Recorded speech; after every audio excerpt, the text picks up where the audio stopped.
Bunny. Bunny's father. I still don't fully understand their intentions.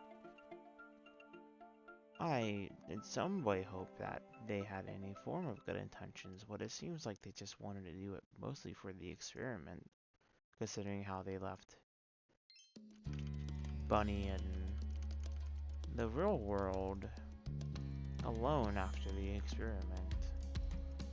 Like his father just wanted to be successful with the Halloween experiment. It's kind of sad. Well, not kind of sad, it is sad. Almost as sad as me was seeing the first jump.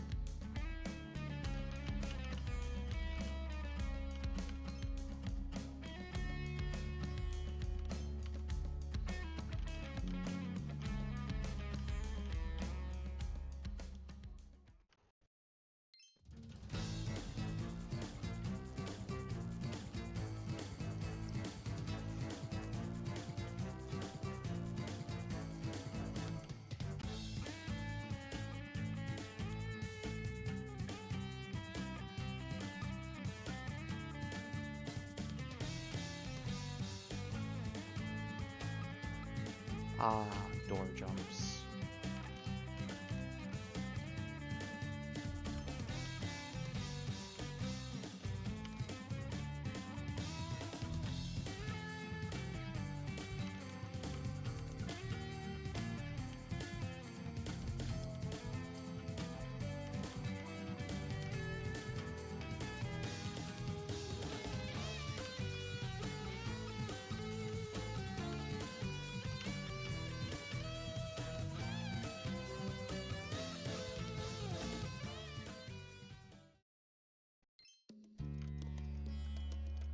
This is door jump the game. Our goal is to jump all the doors.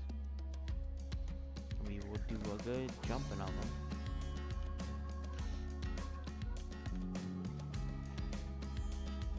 I really do like this game for speedrunning. It's very chill. Only criticism is that I wish there was more difficult techniques besides skipping doors. It's kind of funny that those are all the hard things to do.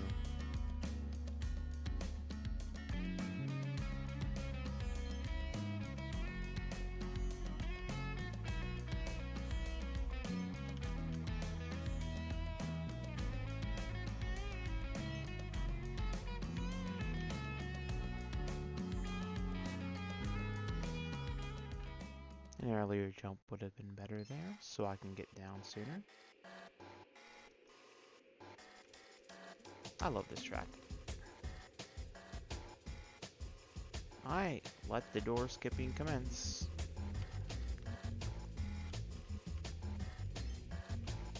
You can actually skip both doors this one, but it's really difficult.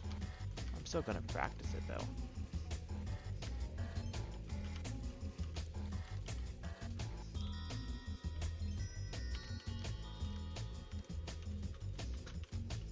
Oh, I actually had that one. It was my fault that I messed it up. I bunnied it up. There we go.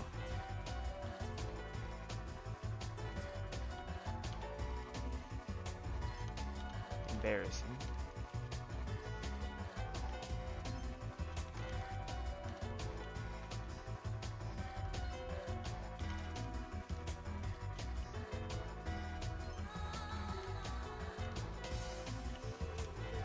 There we go.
Oh, those holes are big enough for me to fall through.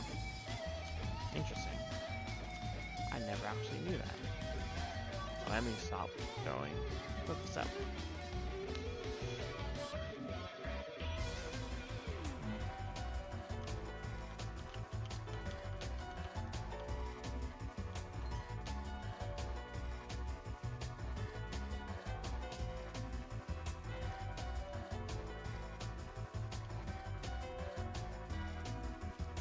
I know someone has spoken about how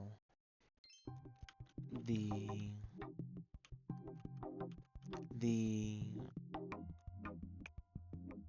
I forget. It's not important anymore.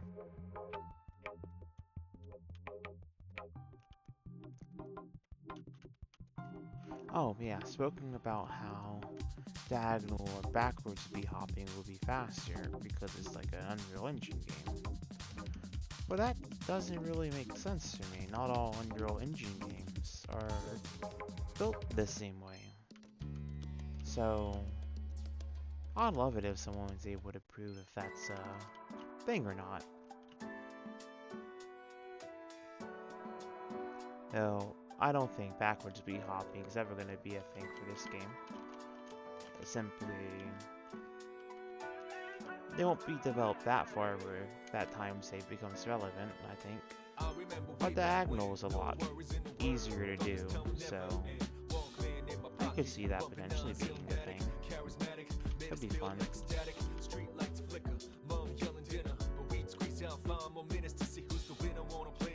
Thank you, Lotus Juice, for blessing this run.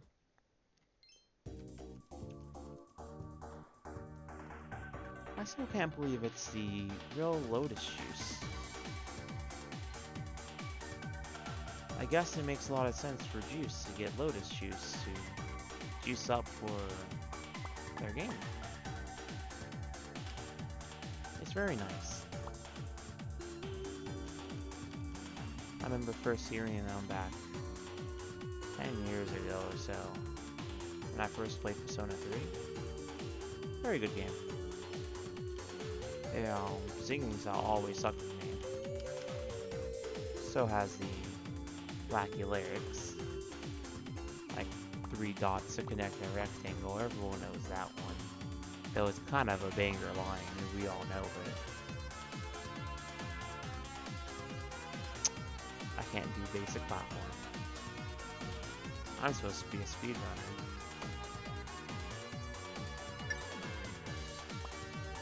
Platforming's never been my strong suit though, but I do enjoy it, like all games.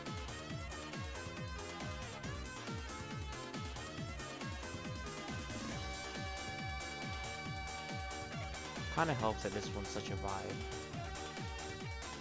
Especially with this song. This is probably one of the best location songs in the game. I think the Final Fight song is probably the best in the game.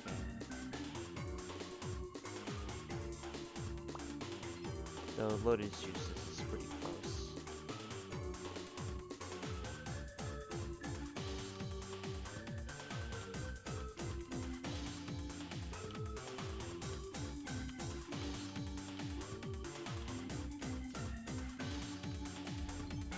Ah, crap. Oh well.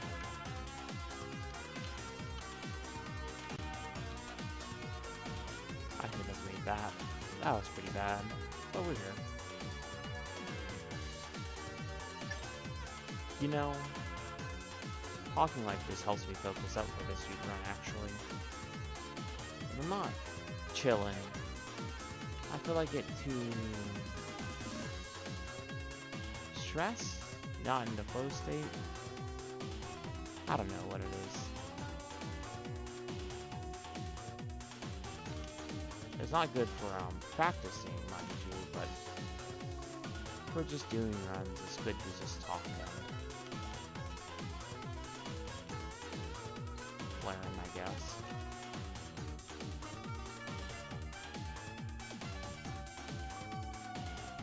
Learn? I guess I am learning about my thoughts by talking.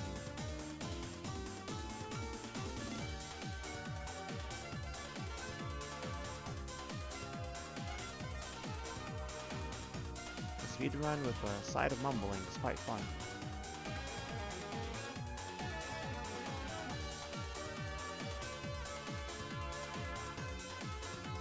You know, throughout this world, we see a lot of destruction with the Great Cores. However, I do wonder if there's any creation in this world. We don't see it, but the world was created from something.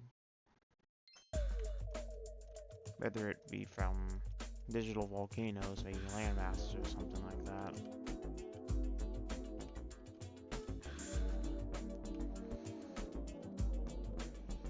Cause like there's these towns, but the residents don't seem that permanent of them, or that many. I wonder what they make. I wonder if I can stop you from further away so I don't have to wait.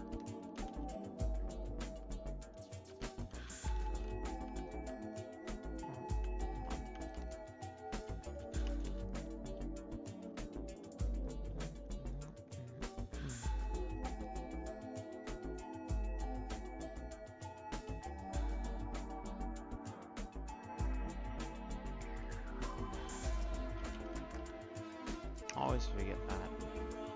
It jumps me a little bit. I guess it's like beneath, I kinda don't ever get used to it. I do think it's neat that a lot of indie developers and artists in general, they don't mind making you uncomfortable or stuff like that. Like a AAA dev would never do that. And that's kind of a shame, I feel.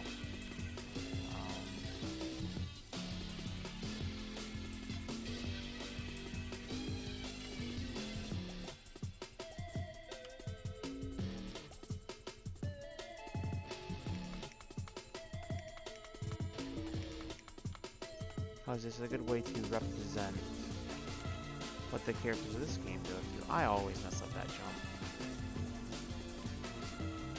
At least the character you're playing as. Okay.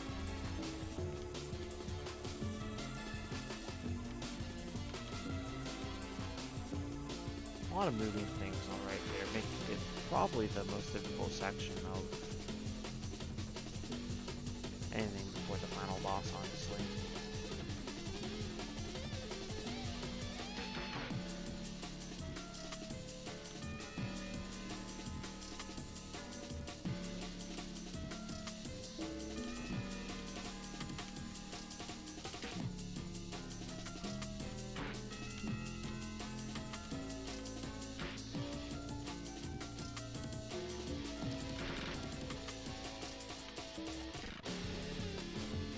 Like, a AAA dev would never do that in a platforming section.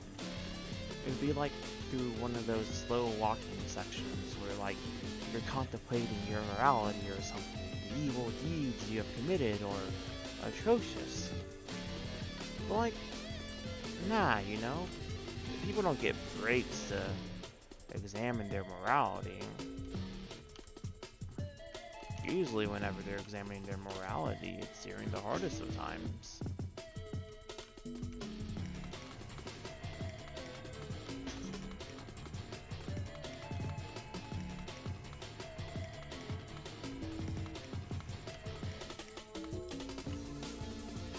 Wow, that was sad.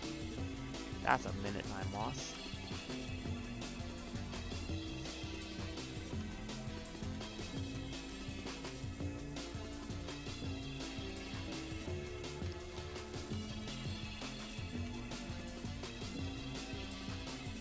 That's okay. This run's been doing pretty good in other ways.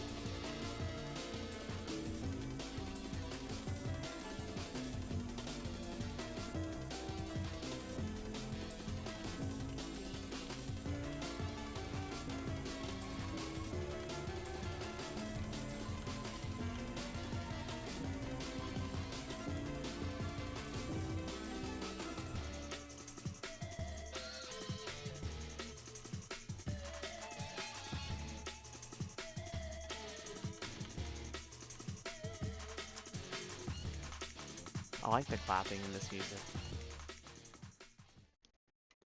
Kind of a banger. I guess you can say that about a lot of this soundtrack.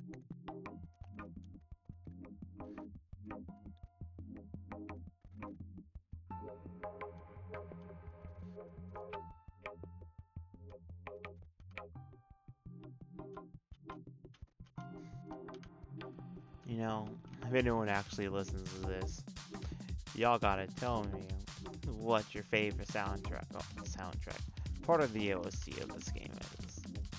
Because I feel like a lot of people are going to be saying Breakcore 1, um,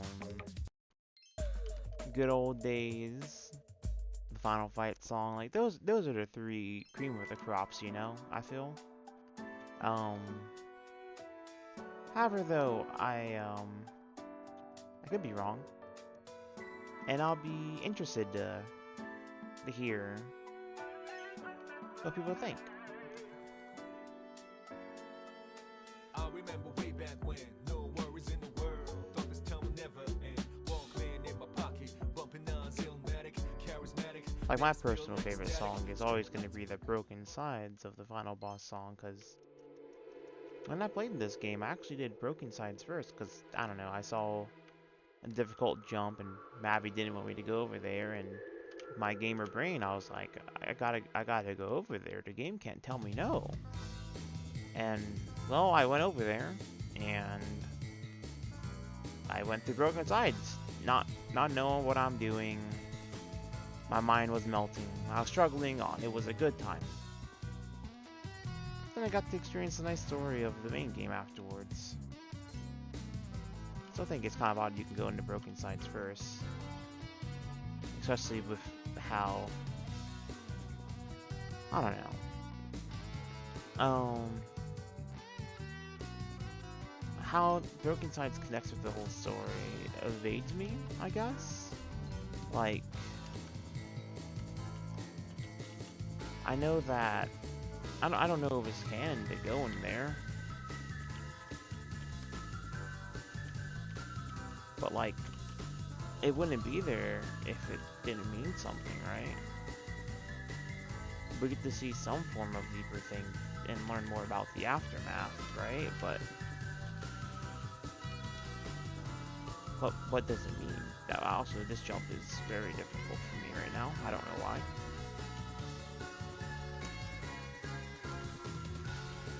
No matter how much time I spend on it, though, it's faster than doing this normally by many years, basically. When you actually kind of hold it tight, it's very strange.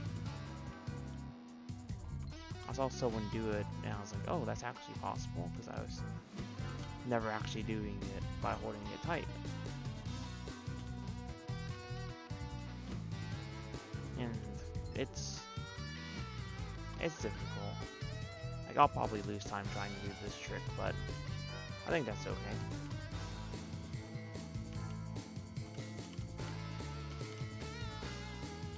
Gotta turn a lot sooner while I'm not getting put by the side of your door.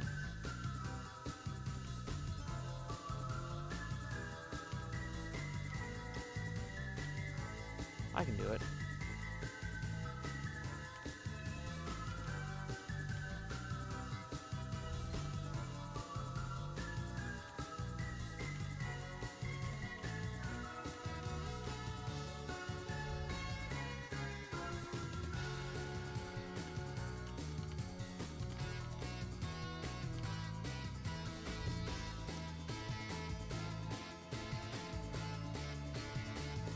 There we go.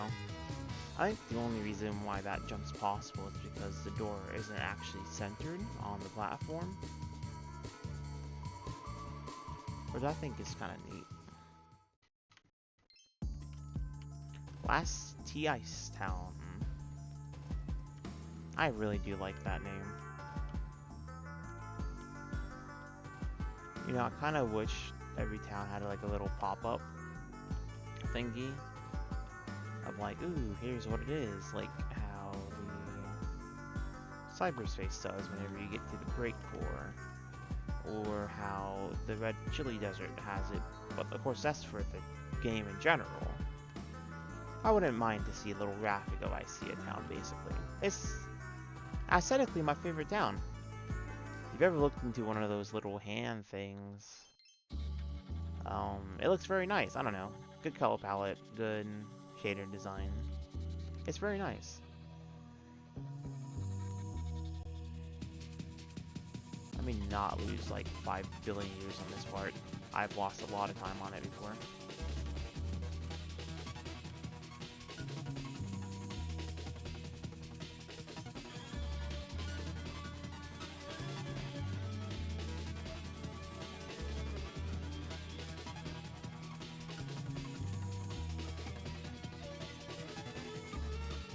Bummer.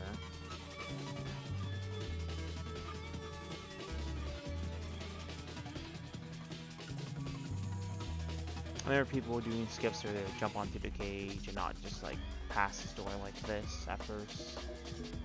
Much easier to do that and you save way more time.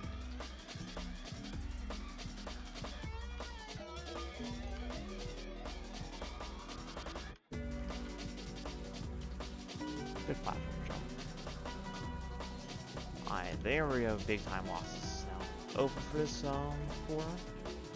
However, though, some jumps are so very difficult that I can lose a lot of time on, like the intended skip jumps in this long corridor. Also, I'm failing the regular jumps right now, to be honest. But we can't win them all, right? Alright, here we go. Jump number 1. And fail. You have to be going in with bunny hop speed, or else you just can't make the jump. It has to be pretty close to the edge that you land on it. However, once you get to here, it's okay to take your time because you just did a pretty nice skip. Like, don't ruin it. At least not yet. And I'm sure when I'm going for actual sub 30, I'm gonna be a bit more aggressive with it.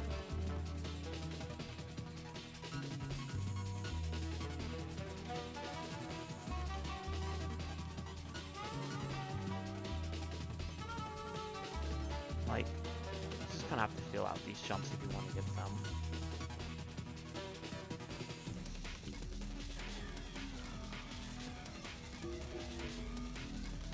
I like the carrot on the first one right here to actually tell you where the turn is. Otherwise, you kind of have to remember yourself, and that's difficult to do. This is a pretty easy jump overall, due to all the extra width of the platform. I still find it sometimes tricky because I don't have the movement to do the skip down flat, you know? There's a lot that I still have to learn about the movement and the momentum you have in the air with how turning affects it. It seems like to me that whenever you're trying to go as straight as possible, you kind of go much further than any form of turning. So like for a lot of the door skips, you don't want to like take it really tight angle, like with that one door in the foggy area. You actually want to go a long angle, like you've seen me do for all the other door jumps, because I find it more consistent. It's just with the angle of the platform and the width of the door that makes it so the foggy door jump has to be so tight. I don't know, maybe I might be wrong. If someone can figure out the mechanics of moving in this game in terms of like how you can bypass doors easier with a long, shallow angle jump or tight angle jump, that would be good to know. $1,000 in my pocket. Oh, going into the break core. You know, this is a pretty good time so far. Theoretically, if I don't mess up, I could get sub 30. Nah, probably not. I think it takes more than 5 minutes.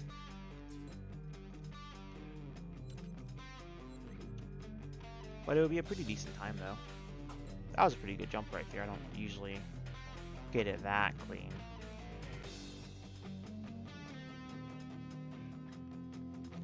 I do really like the blue color palette of this to symbolize how different of a place it is. Digital domain. Yeah, that's the name of this place. Yeah, more pops up like that. I love that pop-up, you know? It really sells this place as special. And unique, you know? And not just another Breakcorn. So, this jump, mechanically, is really easy, except that the platform has a dang spinner right next to it. And that makes it really difficult in that regard. I don't know.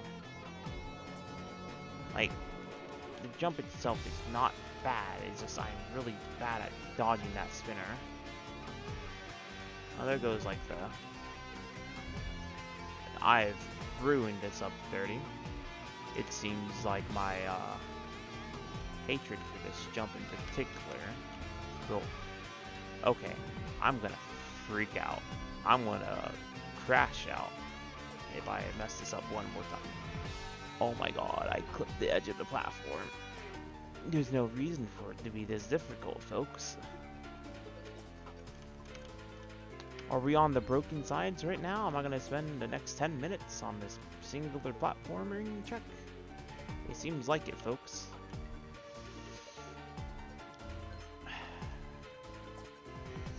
Folks, I don't know what to do anymore. I will not go get the key. I refuse to go get the key. Okay, cool. Oh, you can get frozen. Alright, time to ghost jump. Huh?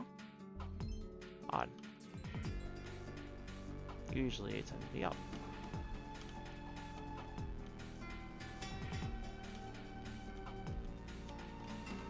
There we go.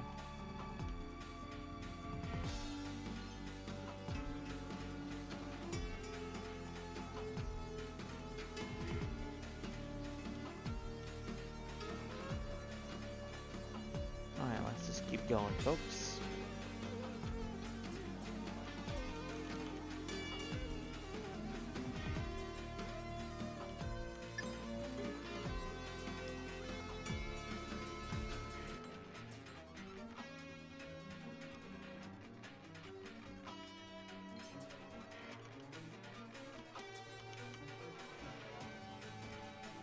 Okay. That took like a minute longer than it should have. But that's okay.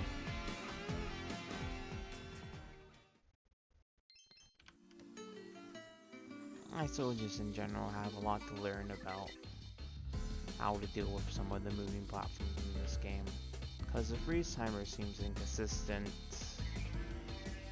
and different. I mean, this can be seen with some platforms that if you freeze, they're frozen until you unfreeze them, which is kind of crazy, the difference. Oh, this song is such a banger. Let's go.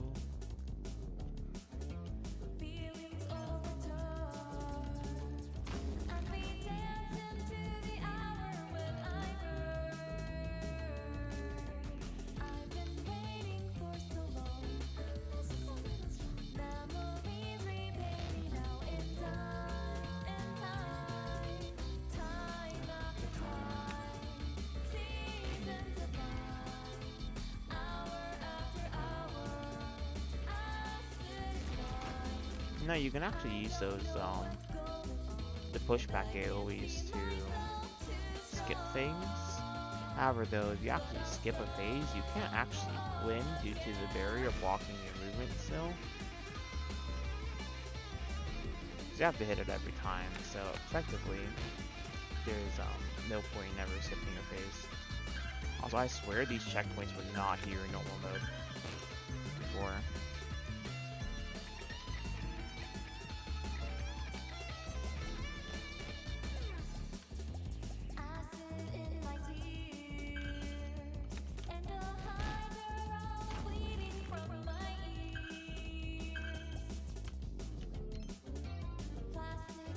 I tried to actually do a skip where I skip at this point, but it requires too much AoEs to stack up and probably some timing with the booper. Like, if you can get an AoE and the booper to hit you at the same time, you should be pretty easily able to do a nice skip here and save like, 15 seconds or so. But that's only if you get like right away. It's this whole thing. I don't know what's happening to win.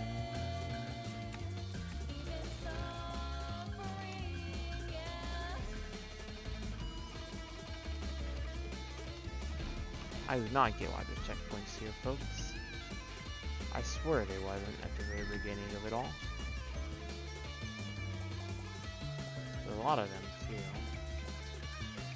I hope Broken Sight doesn't have them now. I think it was an update.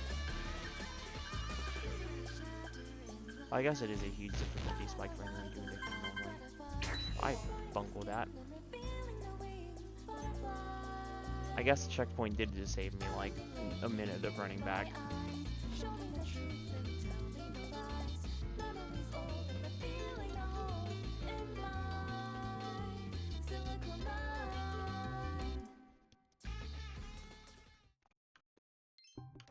Well, this should make for a sub 34-minute run, which is decent. All that time lost into break core is the biggest killer. But that's okay. Lots of room to improve still. The sub 30 run's possible. It's just a matter of consistency. Most of the big tricks are already found. Because, we've been in this game, your top speed is very limited. Like, besides from jumping off of moving platforms, or getting booped by, AoE that pushes you, your top speed's pretty set in stone. So there's no, like, insane jumps I feel like we're gonna find unless we get, like, a really big breakthrough with finding some way to move and accumulate uncapped speed throughout normal levels, which would be an insane discovery, and I don't think it exists with how the game's coded.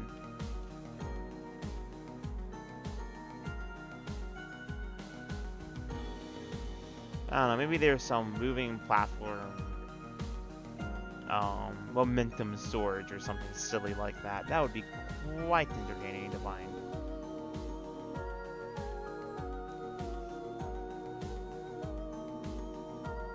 And that's time. Yeah, it was like 3:20. Well, 33:20. That's pretty good. Thank you for listening to my rambling. I love to ramble, as everyone knows. I'm a rambler.